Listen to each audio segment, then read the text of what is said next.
je vous retrouve aujourd'hui pour vous présenter le book haul du mois d'août.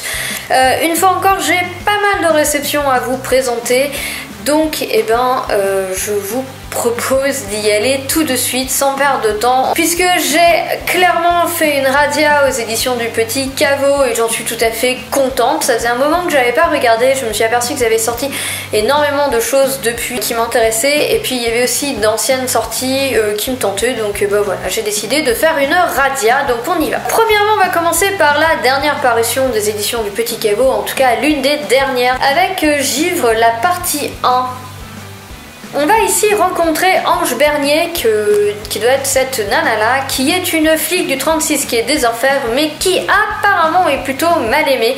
Elle se retrouve sur une enquête où il y a des meurtres de plus en plus atroces. Meurtres qui semblent être en série et qui semblent suivre une logique assez macabre. Visiblement, on aurait affaire ici à quelque chose de différent qu'un tueur en série, et comme c'est paru aux éditions du Petit Caveau, je gage que nous allons partir dans le surnaturel. En tout cas, c'est la plume de Janvine, donc j'ai vraiment confiance. Je sais que ça va me plaire, il faut juste que je prenne le temps de le sortir, c'est toujours pareil, et je pense que ça va être assez captivant, avec cette superbe illustration, il faut le noter quand même, et qui est signée la talentueuse Mina M. De toutes les manières, tout le livre est joli, puisque la 4e de couverture est tout aussi sympa. Ensuite, je me suis procuré un autre auteur que j'aime bien, avec Stéphane Soutoul, Le cycle des âmes déchues. J'ai donc pris la trilogie. Le tome 1 qui s'appelle Le mal en la demeure. Le tome 2 qui s'appelle Le sacrifice des damnés. Et le tome 3 qui s'appelle Cœur de ténèbres. Donc pour vous donner un petit peu l'ambiance, je vais vous lire la 4e de couverture du premier tome, et je vous laisserai découvrir les autres, sachant que les autres, je ne sais pas si ce sont des suites directes ou plutôt comme des tomes compagnons où l'on suivrait des descendants des différents personnages du premier tome, je ne sais pas exactement. Lorsque Gérald de Lacarme arrive en Allemagne, il est loin de se douter de la sombre aventure qui l'attend. Car le mal qu'il est censé combattre rôde déjà dans les couloirs de la demeure, insidieux, impie. Surtout, il y a la belle Marion Kramer, si mystérieuse, qui lui chavire le cœur à en perdre la raison. Partagé entre ses tendres sentiments et l'importance cruciale de sa mission, le jeune homme va s'immerger dans le plus terrifiant des cauchemars. Entre la lumière et les ténèbres, tout peut arriver. Donc voilà, on a l'air d'être ici dans un roman gothique, vampirique gothique, ça a l'air tout à fait sympa, on retrouve du vampirisme mais aussi du romantisme. Et donc voilà, nous sommes ici avec, comme je vous le disais, Gérald de Lacarme. Et je crois que dans le tome 2, c'est ça, nous sommes ici à la fin du 19e siècle. Nous allons retrouver Paul de Lacarme, l'héritier d'un clan dévoué à la chasse aux vampires, etc. Donc ça fait un petit peu tome compagnon, puisque nous avons donc Paul dans ce tome 2. Et ici, nous allons retrouver Béatrice de Lacarme, héritière d'une prestigieuse lignée d'experts en paranormal. Voilà, je n'en sais pas plus, je ne veux pas en savoir plus, ça a l'air tout à fait sympa. Ce sont des romans qui sont assez courts dans l'ensemble, et des fois, eh bien, ça fait du bien, et j'ai tout à fait hâte de pouvoir les découvrir. On va continuer toujours aux éditions du Petit Caveau avec Krina par Rose Beryl, et ici c'est l'intégrale, puisque à la base en fait ces livres sont parus en épisodes numériques, et donc tout a été inclus dans une superbe intégrale reliée, couverture cartonnée, qui est tout à fait sympa, avec une jolie couverture signée Alexandra Weback. Donc Krina, je l'ai déjà lu, vous avez déjà retrouvé, ou vous allez retrouver en fonction de l'ordre dans lequel je vais poster mes vidéos, mon avis sur ce livre. En tout cas, c'est pour ceux qui adorent les vampires, qui ne font pas dans le romantisme ni dans la séduction, mais vraiment dans le vrai vampire, bien cruel, bien dégueulasse. Je pense que ça pourrait vraiment vous plaire, mais je vous donne mon avis dans l'update lecture, vous en saurez un peu plus. En tout cas, l'objet livre est magnifique, donc ça vaut vraiment le coup de se pencher dessus pour les amateurs de vampires. On continue aux éditions du Petit Caveau, on va changer, puisque pour une fois, nous allons pas parler vampires, mais fantômes, avec Camden, le tome 1, Un murmure de voix, par Pauline Andréani. Une couverture totalement somptueuse qui est signée, si je ne me trompe pas, Nicolas Jamonneau. Alors Camden en fait c'est une série de romans courts, je crois que le deuxième est déjà sorti, ce sont des livres qui font à peu près 130 pages, où nous allons donc ici rencontrer Humphrey qui jusque-là avait une vie plutôt banale, jusqu'à ce qu'il croise la route de Camden qui se dit parapraticien. Évidemment Humphrey va penser que le jeune garçon est totalement cinglé quand il lui dit qu'il est capable finalement de communiquer avec les morts et les fantômes. Malheureusement pour Humphrey, la suite des événements va lui prouver que Camden avait finalement raison. Là encore, j'ai déjà lu ce livre, je l'ai vraiment adoré dans le style roman court, c'est une très très bonne lecture, mais je vous en dis plus dans l'objet de lecture qui lui correspond. J'ai continué en achetant Agent spécial Léa Bacal, le tome 1, La Marque, par Anne Bardelli. Bon déjà je noterai que l'auteur elle est normande à la base, donc rien que ça c'est pas mal. Et surtout ici nous allons donc rencontrer le personnage de Léa qui un jour alors qu'elle était étudiante va rentrer chez elle pour retrouver toute sa famille massacrée. Et donc à cause de cela, des années plus tard, Léa Bacal est devenue un agent assez spécial puisqu'elle fait partie d'une brigade qui est chargée d'éliminer les vampires et autres créatures qui ne rentrent pas dans le rang.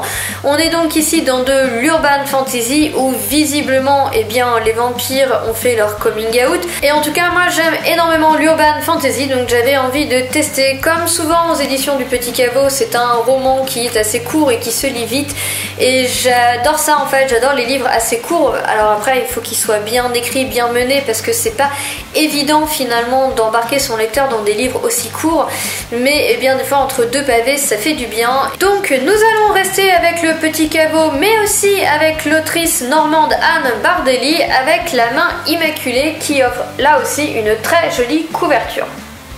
Ici, nous allons en fait rencontrer une journaliste, Marie Costello, qui va se retrouver plongée au cœur d'une affaire assez sordide puisque ce sont deux gamins gothiques qui ont été assassinés à la sortie d'une soirée ou d'une boîte de nuit ou quelque chose comme ça. Afin d'en apprendre un petit peu plus, notre chère Marie va décider de s'infiltrer quelque peu dans le monde de la nuit afin de découvrir ce qui a pu arriver à ces deux gosses. Mais on peut deviner que des choses étranges vont lui arriver, étranges et surtout déplaisantes. Cela semble être un tome unique, mais honnêtement je n'en sais pas beaucoup plus. Encore une fois, nous sommes sur du format court et en plus en ce moment j'ai de nouveau de grosses envies d'urban fantasy, donc je profite à fond. Et puis comme je ne sais pas passer à côté d'un Jean Vigne sans l'acheter, j'ai aussi acheté Géis, le chemin de la liberté, donc toujours aux éditions du Petit Caveau. Pour vous résumer un petit peu l'histoire, je pense que je vais juste me contenter de vous lire le début de la 4e de couverture. Je m'appelle Géis, j'étais une adolescente insouciante, une jeune fille comme tant d'autres au sein de mon peuple, les loups-brousses. Étais-je heureuse? Pas vraiment, j'offrais cette sensation à ma mère, Miléline. Une femme singulière, physique antagoniste avec ce peuple du Nord qui s'en méfiait. Et un jour, tout bascula. La mort s'abattit sur mon village, tuant les miens, me laissant seule et perdue. Mais finalement, seule, ne l'ai-je pas toujours été ? Je ne lis pas la suite, je ne veux pas savoir, simplement je pense qu'ici nous sommes dans un peuple de métamorphes. La couverture particulièrement splendide ainsi que l'auteur m'ont juste suffi à acheter ce livre. Vous voyez, la couverture elle continue derrière et c'est une beauté. Ce que je trouve assez sympa aussi dans ce livre, c'est que en fonction des chapitres, on retrouve la lune à ses différentes phases. Voilà, elle va être plus ou moins ronde. Et en plus, là, je suis tombée dessus par hasard, mais j'avais oublié. En effet, ce livre possède quelques illustrations qui sont signées Jean Vigne lui-même. Et donc, comme on n'en a jamais assez avec le Petit Caveau, je vous présente À l'ombre des falaises de Chloé Bourdon, qui là aussi semble être un roman gothique qui va se passer en 1901 dans un petit village de Cornouailles. Donc je trouve ça déjà super sympa comme lieu où va se passer l'intrigue. Voilà, donc c'est un tout petit livre qui a l'air super sympa aussi, donc à découvrir et je vous en dirai comme d'habitude un peu plus après lecture. Et comme il semblerait que j'ai fait vraiment une grosse radia chez eux, les éditions du Petit Caveau m'ont offert une anthologie Vampire malgré lui. Donc voilà, il y a à l'intérieur de cette anthologie visiblement plusieurs nouvelles. Donc une anthologie qui a l'air bien sympa et qui évidemment a comme thème commun le vampire. Donc voilà pour les éditions du Petit Caveau, c'est tout. Ceci étant, ce n'est pas du tout pour mes réceptions du mois d'août, donc on va continuer tout de suite. Donc je me suis procuré au livre de poche Ferrailleur le tome 1, Le Château, écrit et illustré par Édouard de Carré, donc avec ses illustrations toujours très particulières. Donc je pense que tout le monde connaît maintenant plus ou moins cette histoire assez originale. J'avais envie de la découvrir parce que je pense que c'est un univers qui change totalement. Donc comme il est sorti en poche, je me suis dit pourquoi pas. Ensuite, je me suis procuré des suites de séries parce qu'avec la fin de l'année, je vais essayer de continuer, voire terminer des séries. J'ai donc acheté le 3e tome de Sœur sorcière par Jessica Spotwood et paru chez Nathan. Donc toujours de très jolies couvertures pour cette trilogie. Je me suis aussi procuré le 2e tome de Alive qui est Alight par Scott Sigler et paru chez Lumen, qui est un beau bébé. Là aussi j'ai lu le tome 1, donc j'ai vraiment hâte de m'en plonger dans ce tome 2. C'est un livre qu'il est très difficile de résumer sans vous spoiler, ce qui fait que je ne vais pas vous le résumer tout simplement. Toujours pour les suites et fins, je me suis procuré les tomes 4 et 5 des chroniques de Michaela Lane, donc Fièvre fatale et Fièvre d'ombre par Karen Marie Moning et paru aux éditions J'ai lu. Donc là aussi ce sont des sacrés pavés, surtout pour le tome 5, franchement il fait un peu peur. Mais c'est tellement magique comme série, je viens de m'avaler le tome 3 et sincèrement j'avais une grosse envie d'enchaîner avec le tome 4. Donc et ben voilà, j'ai pris les deux comme ça, je les ai dans ma palle et je pourrai continuer et finir cette série d'urban fantasy qui se passe à Dublin et où nous allons rencontrer finalement l'univers des avec une héroïne qui est en tout point attachante. Ensuite c'est carrément sur un coup de tête et peut-être un jour où j'avais besoin d'acheter des livres pour aller mieux entre guillemets. Je sais pas si vous faites ce genre de thérapie mais moi oui. Et donc je me suis pris le 1er tome de La Maison de la Nuit marqué par PC Cast et Christine Cast, donc les sœurs Cast, donc chez Pocket Jeunesse dans la collection best-seller qui en fait est leur collection poche. Je sais que c'est du young adulte où on va justement retrouver un petit peu cette ambiance d'école, de vampires qui sont dans une école, etc. Après voilà, je n'en sais pas beaucoup plus. Je sais que la série est terminée en 12 ou 13 tomes, qu'elle est donc assez longue. Je sais que par moment, a priori, ça s'essouffle, mais moi j'avais envie d'essayer et puis voilà, c'est tout. Tout simplement, ça a été un véritable coup de tête. Je vais pas vous présenter le résumé parce que La Maison de la Nuit c'est quand même maintenant une saga qui est pas vraiment récente et que bah voilà, tous les amateurs de récits de ce genre connaissent. Donc eh bien je vais me passer de vous présenter le résumé. Je me suis ensuite dirigée vers des petites maisons d'édition où j'ai complété une série. En fait j'avais le tome 1 mais qui était paru chez Sharon Kina, sauf que le tome 2 lui eh bien est paru chez Plume Blanche. Ça a été en fait la saga complète a été reprise chez Plume Blanche. Il s'agit de la saga Les Oubliés avec maintenant le tome 1 Dernier Jour et le tome 2 Jour 1 par Léna Jomaé et je vous laisse découvrir les couvertures. Donc ici j'ai déjà lu le tome 1 mais comme je voulais que ça matche dans la bibliothèque, eh bien je l'ai racheté chez Plume Blanche et nous sommes dans une dystopie que j'avais vraiment beaucoup appréciée. En 250 après la 4e guerre mondiale, seules quelques grandes villes parviennent à subsister et leur population à survivre grâce aux coupoles qui les protègent du monde extérieur. Chaque année, le nouvel ordre mondial détermine l'avenir des jeunes de 16 ans et chaque année, certains d'entre eux disparaissent. On les appelle les oubliés. Et sincèrement, ça doit être une petite maison d'édition, je peux vous dire que c'est une dystopie qui en a dans le ventre. J'avais vraiment adoré le tome 1. J'ai donc hâte de pouvoir poursuivre et finir cette série puisque ce n'est qu'une duologie. Donc j'ai fait pareil avec la maison d'édition La Plume et le Parchemin puisque à la base j'avais acheté chez Valentina qui aujourd'hui est fermée le tome 1 de L'Archer Maudit et donc je me suis reprocuré le tome 1 puis le tome 2. Donc L'Archer Maudit, le tome 1 La Fille d'ombre et de lumière ainsi que L'Archer Maudit, le tome 2 Les reliques des dieux et des héros par Agathe Rouleau et comme je vous le disais maintenant c'est aux éditions La Plume et le Parchemin. Donc regardez-moi ces couvertures qui sont juste magnifiques. Ça c'est le tome 1 et ça c'est le tome 2.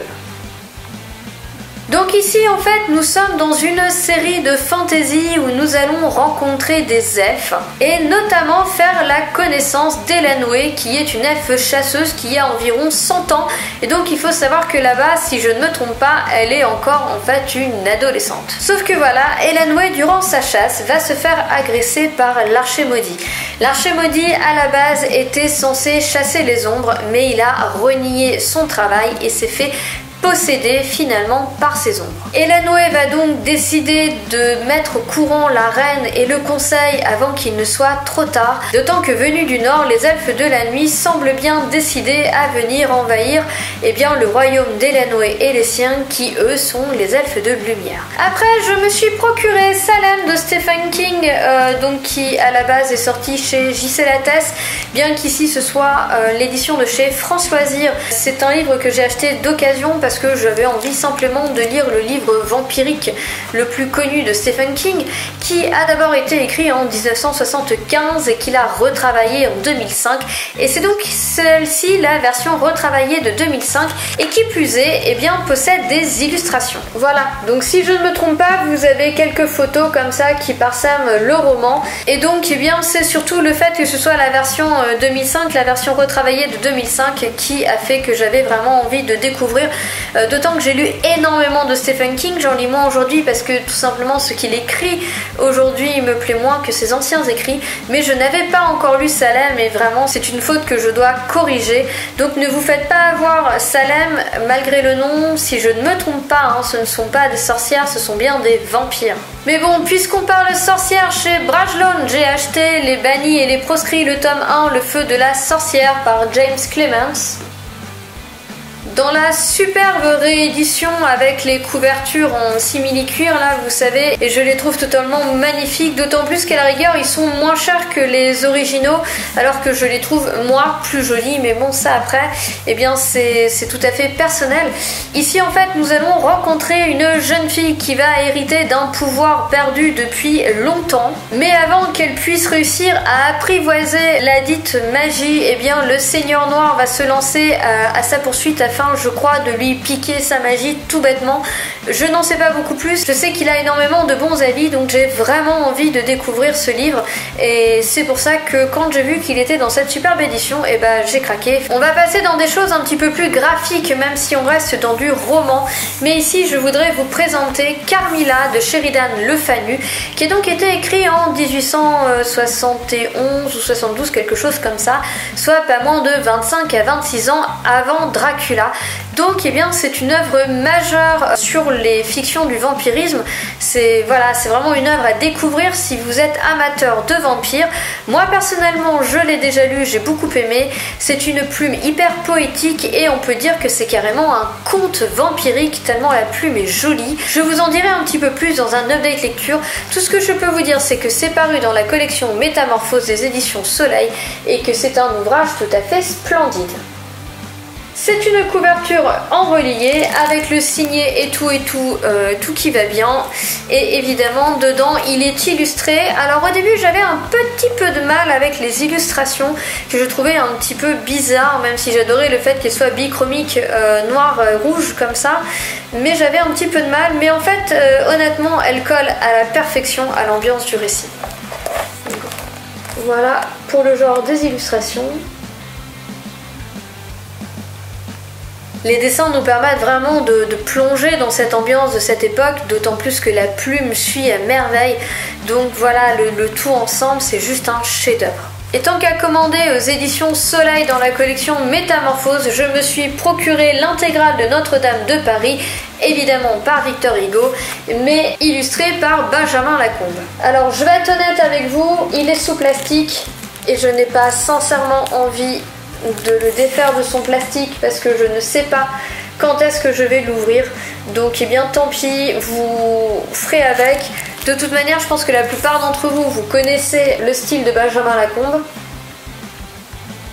Je tiens à noter le jaspage noir complètement magnifique que vous retrouvez sur les tranches du bouquin, qui rajoute encore au charme entre ce jaspage et ces dorures. Et je vais donc terminer ce book haul avec une réception graphique puisque je me suis procuré le deuxième tome de Harley Quinn Folle Alliée. par Amanda Conner, Jimmy Palmiotti et Chad Hardin chez Urban Comics, DC Comics, je ne sais pas exactement ce qu'on doit dire. Comme je vous le disais, j'étais pas habituée aux comics et j'avais lu le premier tome de Harley Quinn que j'avais totalement adoré, donc je continue la saga. Je trouve que les dessins sont toujours aussi magnifiques. Je l'ai pas lu, donc je vous montre des planches au pif pour vous donner un petit peu le style. Mais honnêtement, aussi bien le personnage que le dessin que le scénario, je trouve vraiment que tout claque dans ce comics, je trouve ça génial. Mais en tout cas, voilà, j'ai vraiment hâte de me plonger dans ce deuxième tome. Donc voilà les amis, j'en ai enfin terminé avec ce book haul du mois d'août qui, eh bien, encore une fois a été énorme malgré le fait que je vous avais dit qu'il y avait moins de parutions en juillet-août, que j'achèterais moins, etc., etc. Bon bah bravo, bravo, bravo, j'ai encore acheté beaucoup trop. Et donc maintenant, il ne me reste plus qu'à lire tout cela. Et quant à vous, il ne me reste qu'à vous souhaiter une très bonne journée, de très belles lectures. Et je vous dis à bientôt dans une prochaine vidéo. Ciao, bye!